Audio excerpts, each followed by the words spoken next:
What's going on, guys?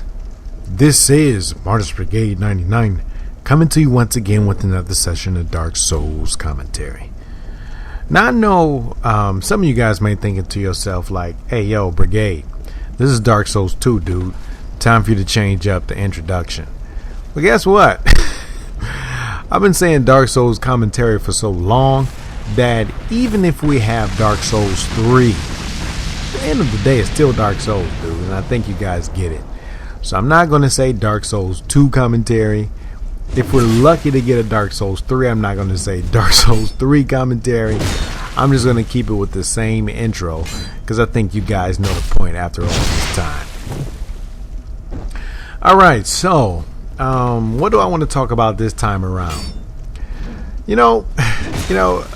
I've made a lot of videos in Dark Souls for a lot of you guys that may be new to the channel. Maybe you guys are new to the Soul series, maybe you're just looking for information about the game. Well, let me just give you a little backstory about myself. I played a lot of Demon Souls, even though I didn't do recording at that time. I played a crap ton of Dark Souls. You guys can go ahead and check out my channel. If this is your first Souls game, it may not necessarily be relevant. I'm just saying that I uploaded over 200 videos dedicated to Dark Souls to demonstrate that I have a lot of experience into this thing. Now, saying that I have a lot of experience, am I saying that I'm some type of top tier guy? No, not at all. Right? Because you have different echelons. Just as you had different echelons in Dark Souls, I'm pretty sure you'll have a lot of different echelons in this game. Echelons being, you'll have the people who play for fun, mainly PvP co-op. PvE and co-op. Then you have the guys who like to play PvP, but they also do it for fun. It's not necessarily they're trying to be the best and all of that. And then you have like the competitive class. And actually this is not even relative to only Souls games. This is actually relative to a lot of games. As some of you guys may know from my uploads, I also play a lot of Killzone Shadowfall. And in Killzone Shadowfall, you find the exact same thing. You find people who only play the single player and then they turn the game in. Then you find guys who, they participate in a lot of the public war zones, and then after that, they're done with it. And then you have the group of guys that love to play a lot of scrimmages and clan battles. They're the more competitive. So it's the same thing in pretty much every franchise. Right? So it's basically no difference in this game. I'm more of the second type of guy, right? The PvE is good, but after I complete PvE a couple times, I'm pretty much done with PvE. I like PvP. I like to win. I like to learn things about the game, but at the same time, winning is not everything for me, right? So I'm more like the second type of player. So be that as it may, I want to have a conversation about the new meta. Right? Because some of these larger personalities are out there pushing that the new meta should be around 150. So, I just want to go ahead and put out a little food for thought to challenge the whole 150 meta. Now, in Demon Souls, the PvP soul level was somewhere between, actually I won't say between. I would say that it was 120 to 125 and below. So in other words, actually let me take that back. I would say it was around 125 and below. Dark Souls, for the longest time, it was 120 to 125. And then toward the latter part of the game, it turned into 135, right? Because a lot of people had been watching some of these other streams and fight clubs, mainly the Japanese ones. They noticed that a lot of them went to 135, so therefore a lot of them started to break out the Havel Mom. And in order to get a good Havel Mom, in a lot of cases you need 135. And it's interesting that they weren't using anything else at 135. They would just create Havel Moms for 135. So seeing that that was the only type of build that they were making for the most part for 135, they didn't even need 135. It was only because everyone was chasing after the Havel Mom, right? And in order to have that same armor set, and the same capabilities. In other words, the ability to ring swap and all like that, you needed 135. But at the end of the day, in Dark Souls 1, or the original Dark Souls, PvP level was basically 135 and below for the most part. Now, if you guys are new to the series, you may be asking yourself, yo, Brigade, who really cares what level we're in?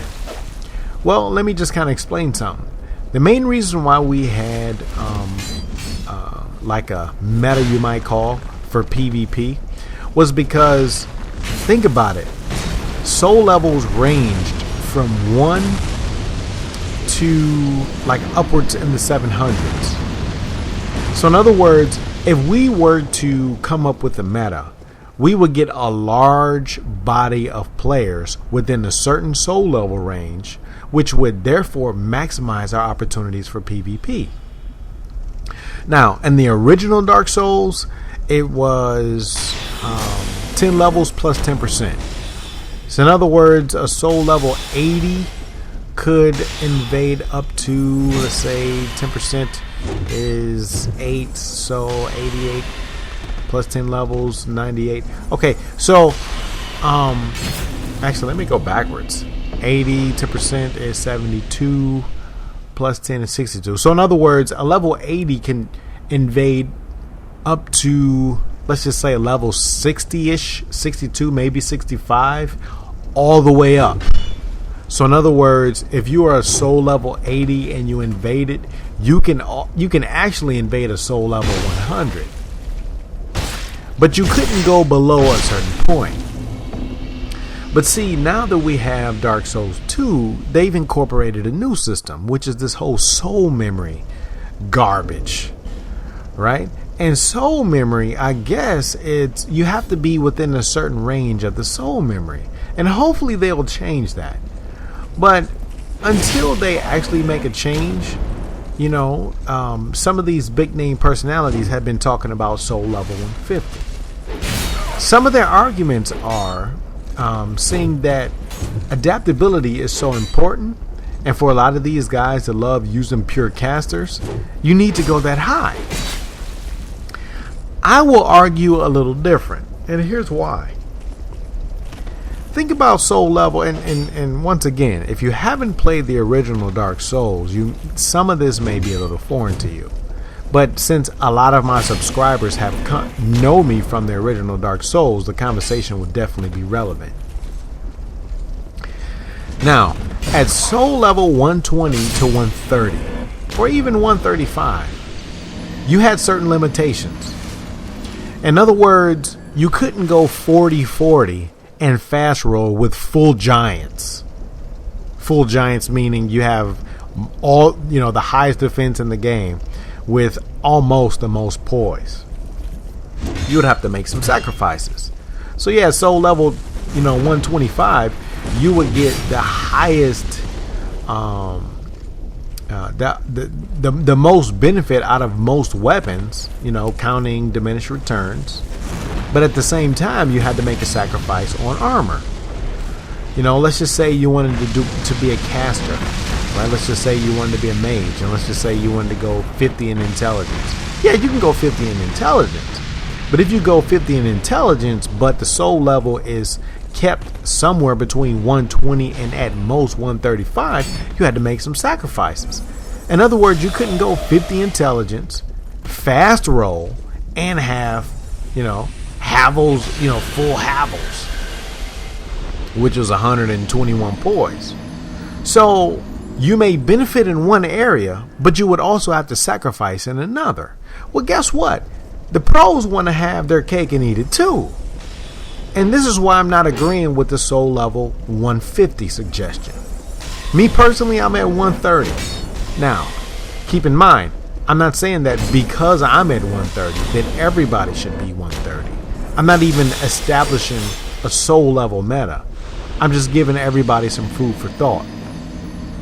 The soul levels cannot be so high to where pretty much most builds are carbon copies.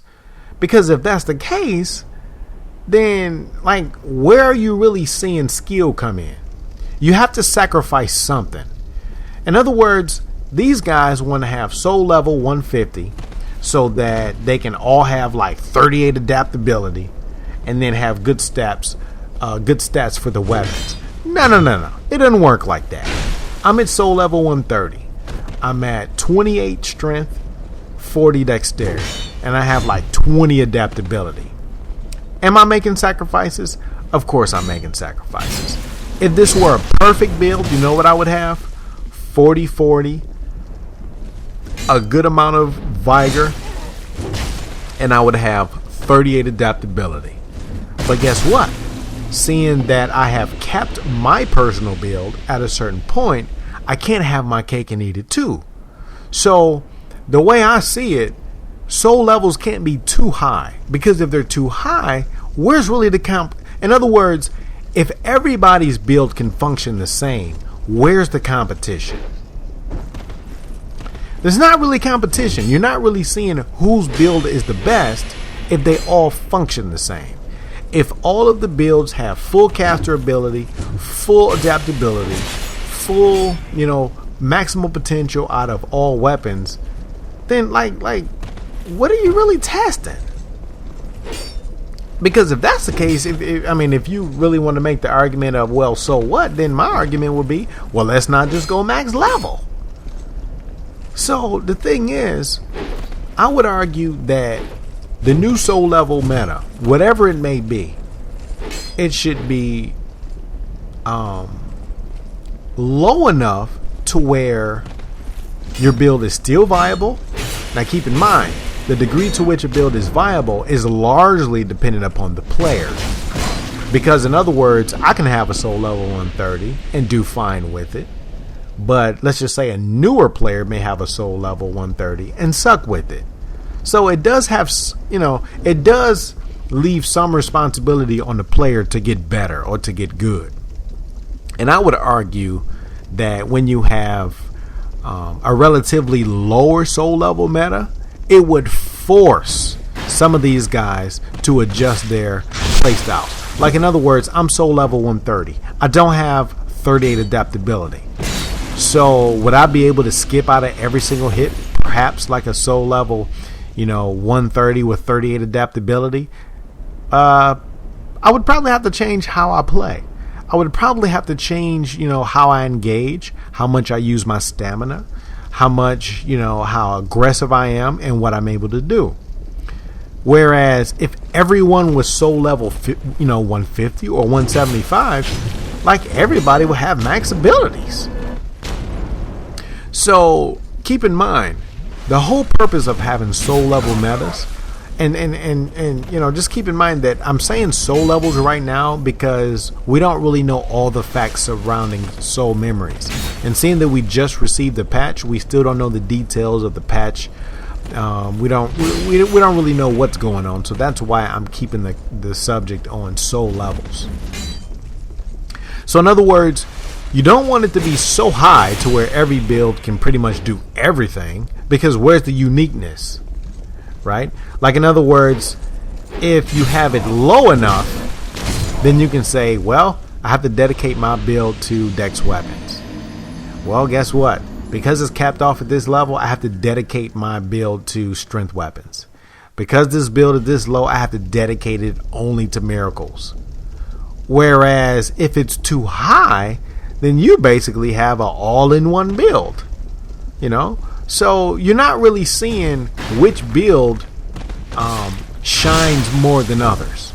I'll just put it that way. Like in other words, in the original Dark Souls, I had quality builds, 40-40. I had to make sacrifices. I had a faith intelligence, right? 40-30. 40 in intelligence, 30 in faith. I had to make sacrifices. I had, my pyromancer. It was a 28-45. I had to make sacrifices. So I think the same should be said with Dark Souls 2. Whoever establishes the meta, and the degree to which everyone agrees upon it. And I know that, because some of these personalities are saying, and it's kind of like, what, that guy, he's shaking hands with Namco Bandai. That guy's got like 2 million views on, I think we should follow what he's saying. Please keep in mind, think for yourself before you start jumping on the bandwagon. And that also applies to me, right? I'm saying think for yourself as far as what I'm saying as well, right? Because in other words, this commentary is not intended to stir anything. It's just giving everybody some food for thought, because I think PvP should still be competitive. And for all those guys who say that PvP, you know, is not meant for all that, is really a PvE game, well, guess what? Go play PvE. A lot of us really enjoy PvP, right? From the original Dark Souls and even going back to Demon Souls. So once again, this is just a little food for thought. Think about it. You don't want the new soul level meta to be too high, right? To avoid carbon copies. But at the same time, you want it at a low enough level to where you can dedicate those soul levels into a build. And, you know, you're forced to make sacrifices, number one, and you're forced to demonstrate the true strength of the build that you have created. Alright guys, well hey, I hope you guys enjoyed the commentary, and until next time, Martyr's Brigade is out.